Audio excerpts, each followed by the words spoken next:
এখন Iran Israel তরজায় ফের ঘনিয়ে উঠেছে যুদ্ধের কারণে অব্যাহত ছায়াযুদ্ধ। বুধবার উত্তর ইসরায়েল বেদুইন গ্রামে আকাশ হানা চালিয়েছে হিজবুল্লাহ।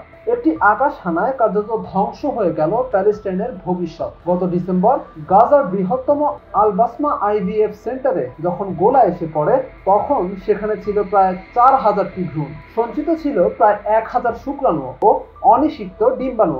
মানবাধিকার কর্মী ও রাষ্ট্রপুঞ্জের মতে, যে কোনো যুদ্ধের মতো হামাস ও ইসরায়েলের সংঘাত আক্ষরিক অর্থে উলুখাগাড়ে প্রাণ নিয়েছে 6.5 মাস ধরে। বহু প্যালেস্টাইনিয়ান দম্পতির সমস্ত আশা ভরসা চুরমার হয়ে গিয়েছে। তাদের প্রায় অর্ধেকের বেশি আর কোনোদিনও সন্তান ধারণ করতে পারবেন না। আক্ষেপের সঙ্গে সংবাদ মাধ্যমকে জানাচ্ছিলেন বাহাওয়াদ্দিন গালিয়ান।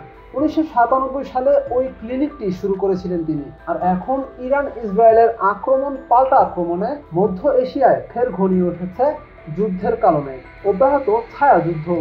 বুধবারই উত্তর ইসরায়েলের বেদুইন গ্রামে হিজবুল্লাহর বিমান হামলায় প্রাণ গিয়েছে অন্তত 14 জনের। তার মধ্যেই বুধবার ব্রিটেনের বিদেশমন্ত্রী ডেভিড ক্যামেরন জানান, ইসরায়েল প্রত্যাঘাত করবে। গত শনিবার ইরানি হানার পর ইসরায়েলের পাল্টা হামলা নিয়ে চাপানউতর চলছে। বুধবার ইসরায়েল সফরে এসেছেন জার্মানির বিদেশমন্ত্রী অ্যানালেনা বেয়ারবোকো। তাদেরকে নেতানিয়াহু জানান, ইসরায়েল আত্মরক্ষার কথা ভাবছে, সুতরাং পাল্টা আঘাত হবেই। নেতানিয়াহুকে সমর্থন করছেন অ্যানালেনা, অর্থাৎ এবার সরাসরি সংঘাতে নামতে চলেছে দুই দেশ।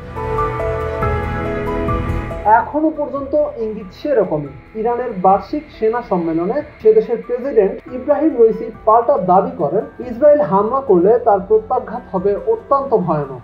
যদিও আমেরিকা সহ বিশ্বের অন্য দেশগুলি ইসরায়েলকে হামলা না করার অনুরোধই করে আসছে বরাবর। ক্রেমলিনও জানিয়েছে আলোচনার মাধ্যমে সংঘাত মিটিয়ে নেওয়া প্রয়োজন। তবে এর পাশাপাশি ইরানের ওপর অর্থনৈতিক নিষেধাজ্ঞা চাপানো যায় কিনা এই নিয়ে বুধবারই বৈঠকে বসেছে ইউরোপীয় ইউনিয়নের দেশগুলো।